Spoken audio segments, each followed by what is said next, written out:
তাদের রায় প্রকাশ করবেন আগামী 12ই ফেব্রুয়ারি, তাদের জন্য একটা আশঙ্কার বিষয়, শঙ্কার বিষয় যে এই নির্বাচনটা কি সুষ্ঠু, নিরপেক্ষ এবং মানুষের ভোটাধিকার প্রয়োগের মাধ্যমে সম্পন্ন হবে, নাকি প্রশাসনের যেই বিগত 3টা নির্বাচনে আমরা দেখে এসেছি প্রশাসনের এক ধরনের পক্ষপাতিত্ব, একতরফা আচরণ,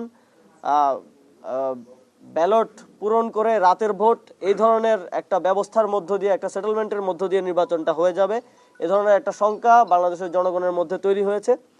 সে বিষয়ে আমরা ইলেকশন কমিশনকে আহ্বান জানিয়েছি যে এই ঘটনাগুলোর ক্ষেত্রে যথাযথ ব্যবস্থা গ্রহণ এবং সামনের শুনানিতে যেটা ইলেকশন কমিশনের সরাসরি অধীনে হবে, আপিলের ক্ষেত্রে যেন কোনো ধরনের পক্ষপাতিত্ব আর না থাকে।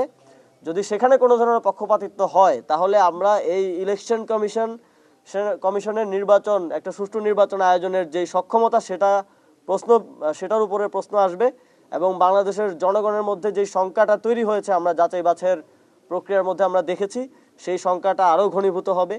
এর বাইরেও যদি আমার নিজ জন্মস্থানের কথা বলি, সেখানে আমরা দেখলাম যে বিএনপির যিনি প্রার্থী তিনি ঋণ খেলাপির কথা উল্লেখ করেননি হলফনামায়। 190 কোটি টাকার তার ঋণ খেলাপি আছে এবং একই সাথে তিনি তুরস্কের নাগরিক। আমরা অনেক জায়গায় তার সেই আইডি কার্ডও ঘুরতে দেখছি সোশ্যাল মিডিয়ায় বিভিন্ন জায়গায়।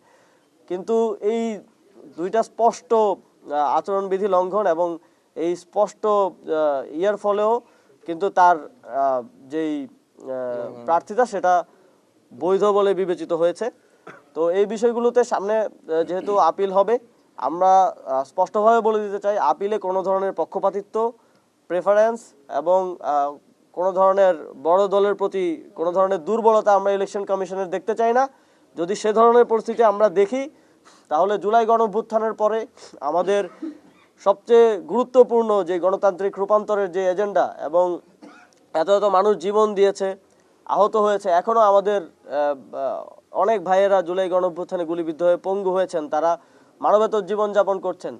শুধু একটা আকাঙ্ক্ষা থেকে একটা সুন্দর বাংলাদেশ বিনির্মাণ হবে, নির্বাচনের মাধ্যমে একটা গণতান্ত্রিক সরকার আসবে, যেটা আমরা বিগত 17 বছর দেখিনি। আমরা ভোটাধিকার প্রয়োগ করতে পারবো। এই ক্ষেত্রে যদি প্রশাসন, সরকার, রাজনৈতিক দল যে কোনোভাবে যদি এই সম্ভাবনাকে নষ্ট করার কোনো প্রক্রিয়া আমরা দেখি, এবং আমরা যদি দেখি আবারও পুরনো সেটেলমেন্টের মধ্য দিয়ে, আবারও কোনো একটা আন্ডারস্ট্যান্ডিংয়ের মধ্য দিয়ে এবার জনগণকে আবার প্রতারিত করার মতো কোনো ধরনের লক্ষণ যদি আমরা দেখি, আমরা কিন্তু নির্বাচনের দিন পর্যন্ত বসে থাকবো না।